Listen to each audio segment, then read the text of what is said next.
nasinya mateng sempurna, pulen. Kalau kata orang kita pulen. Ika ambil semua, nggak ada yang gosong. Nah. Assalamualaikum sahabat Buser semuanya. Kesempatan kali ini kita bakalan kasih tips dan trik gimana sih caranya memasak nasi menggunakan nesting atau cooking set ini ya. Soalnya yang kita ketahui bersama ya, kita sebagai warga plus 62 itu belum dibilang makan kalau nggak ketemu nasi. Nah, kendala yang sering kita alami itu ketika kita naik gunung, camping, atau kegiatan outdoor lainnya, kita itu jarang sekali tempat-tempat seperti naik gunung atau camping itu yang ada listriknya ya. Jadi kita untuk memasak nasi itu sulit menggunakan rice cooker. Ya mau nggak mau kita menggunakan cooking set atau nesting ya. Nah, kendala yang sering kita alami juga, nasinya itu bisa jadi kering ataupun juga terlalu lembek, dan yang sering terjadi itu di pinggiran atau di bawahnya itu terjadi gosongan. Sebenarnya kawan-kawan, inti dari memasak nasi menggunakan cooking set atau nesting ini supaya matang merata itu, intinya itu ada di dua, ada di api dan di airnya. Jadi volume airnya itu nggak boleh kebanyakan ataupun kedikitan ya. Dan juga untuk apinya itu nggak boleh terlalu besar. Nah, itu yang bisa membuat nasi itu menjadi gosong. Dan langkah awal itu kawan-kawan harus tahu ya, seberapa banyak volume beras yang kita gunakan untuk bisa menjadi nasi gitu. Contohnya untuk satu gelas ini tuh bisa menjadi 2 piring. Biasanya itu di beras ada tuh cangkir beras tuh. Nah, itu untuk ukuran 1 piring tuh 1 gelas. Nah, untuk cangkir yang segede gini nih, itu untuk 2 gelas. Jadi kawan-kawan juga harus tahu ya, kita mau masak untuk berapa orang, berasnya jangan kedikitan ataupun kebanyakan. Ya harus pas ya, kira-kira segini itu untuk 2 piring lah gitu. Oke, langsung aja ya kita praktekkan gimana cara memasak nasi menggunakan nesting atau cooking set ini.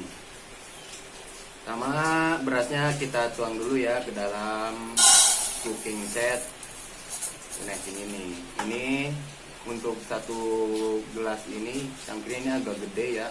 Ini kira-kira untuk 2 piring nasi. Kalau yang lebih kecil, cangkir kecil itu untuk 1 piring nasi jadinya. Kita cuci dulu berasnya ya.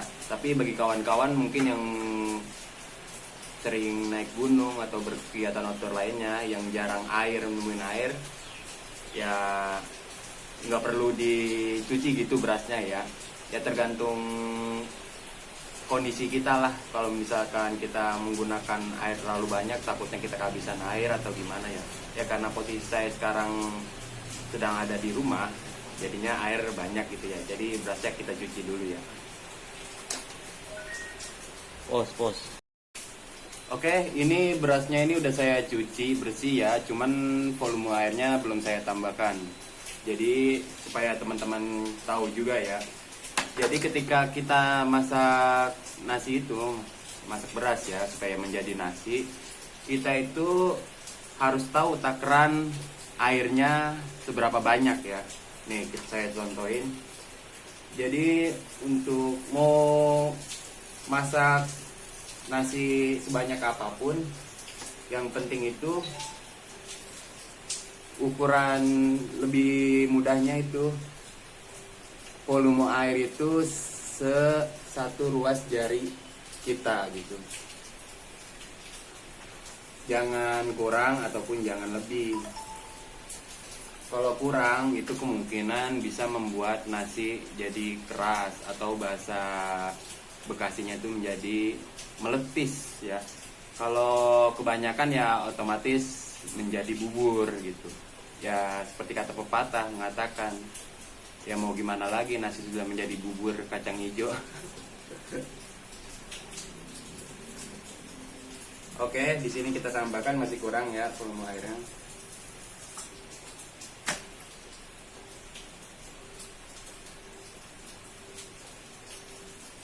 Nah, ini udah pas nih volume airnya. Jadi dari ujung beras yang paling atas sentuh jari saya sampai ke ruas jari ini. Ini contohnya nih. Ya, sudah sampai ruas jari. Ini udah cukup nih airnya nih. Nah, oke, langsung saja kita masak. Udah. Untuk yang hal kedua yang perlu diperhatikan itu ada di volume apinya. Jadi kawan-kawan yang ingin masak menggunakan nesting atau cooking set ini harus diperhatikan volume apinya ya. Untuk api seperti ini nih, ini terlalu besar ya. Jadi ini tuh yang sering membuat nasi yang kawan-kawan masak di gunung itu menjadi pinggiran-pinggiran atau bawahnya itu menjadi keras. Nah, api yang kita gunakan itu api sedang. Ingat ya, api sedang, bukan api besar. Nah, untuk seperti ini nih cukup nih, ini api sedang. Langsung saja kita masak di sini ya. Jadi ada dua tahapan. Pertama kita masak dulu beras ini menggunakan api sedang. Nanti kira-kiranya udah, bahasanya apa ya kalau matang sedikit? Kalau saya sih bilangnya udah aron, menjadi aron. Nah, itu apinya itu dikecilin, bener-bener api yang kecil ya. Nanti saya kasih contoh untuk api yang kecilnya itu semana. Pokoknya untuk pertama awal ini menggunakan api sedang. Ingat ya, api sedang, jangan api yang besar. Oke, nah di sini sudah kita masak. Kita tunggu kurang lebih 30 menit lah, sampai nasi itu menjadi aron. Nah, oke, langsung aja ikutin terus.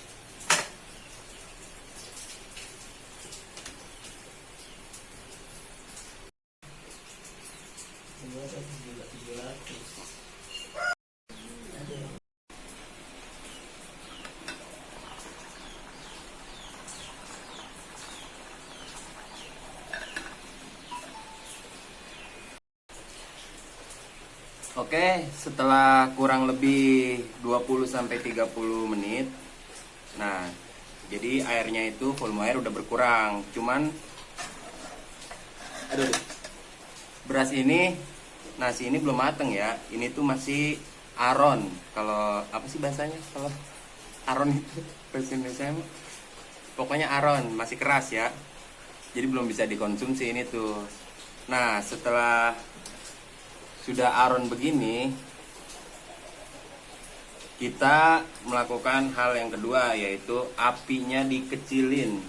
Nah, untuk volume apinya itu kawan-kawan bener-bener di api yang paling kecil ya. Nih, sampai kompornya berasa mau mati apinya. Oke, kelihatan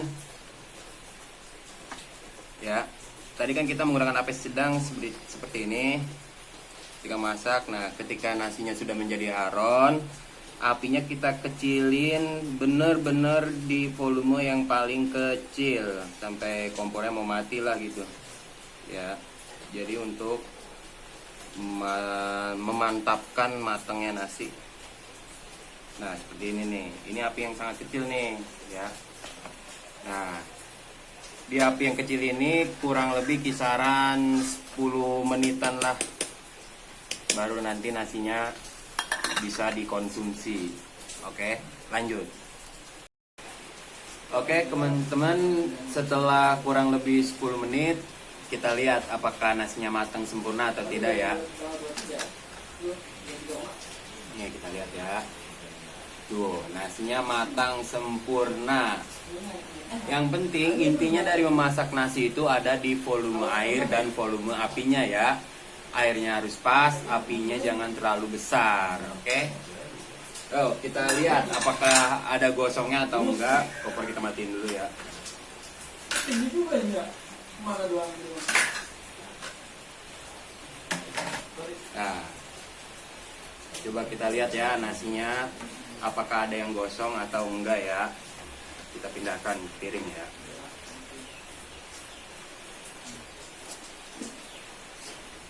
Nah, di sini tuh lihat. Nasinya mateng sempurna, pulen. Kalau kata orang kita pulen. Tuh ya. Bisa lihat di sini nggak ada yang gosong sama sekali ya. Karena apa? Karena kita menggunakan api yang kecil ya. Tuh. Jadi keambil semua, nggak ada yang gosong. Nah, ini tuh untuk ukuran 2 piring. Kalau Karmo, baru 1 piring Karmonya.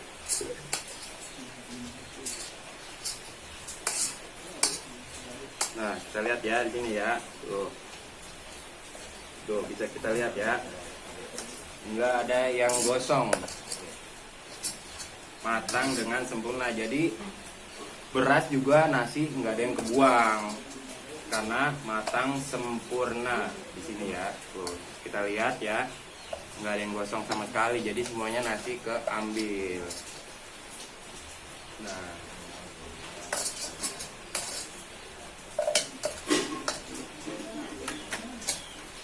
oke, teman-teman, itu tadi tutorial tips dan trik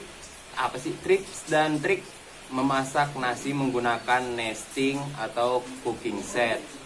Ya, intinya air yang harus teman-teman pahami ada di volume air dan volume apinya. Oke. Jika kawan-kawan video ini bisa bagaimana bahasanya? Jika video ini membantu kawan-kawan, boleh di like. Ada masukan-masukannya boleh tulis komentar di kolom komentar ya. Jangan lupa untuk di subscribe channel kami Buser ADV Official. Kurang lebihnya mohon maaf dari saya. Wassalamualaikum warahmatullahi wabarakatuh.